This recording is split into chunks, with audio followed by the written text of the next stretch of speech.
Welcome to our channel Bhuvaneshwanth. ఇవాళ recipe వచ్చేసి వేడి వేడి పూరీలోకి బొంబాయి చట్నీ ఆర్ శనగపిండి కూర ఎలా ప్రిపేర్ చేసుకోవాలి వీడియోలోకి వెళ్ళిపోదామా.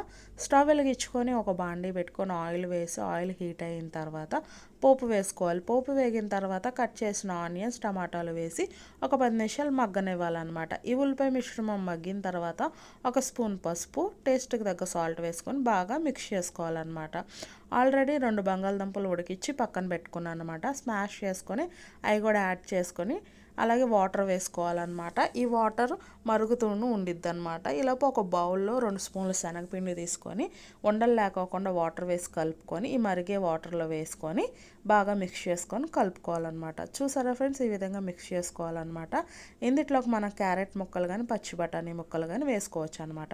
చూసారా ఫ్రెండ్స్, శనగపిండి కూర దగ్గర పడింది. స్టవ్ ఆఫ్ చేసుకోవటం అనమాట. నా వీడియో నచ్చిందా? లైక్ చేయండి, షేర్ చేయండి,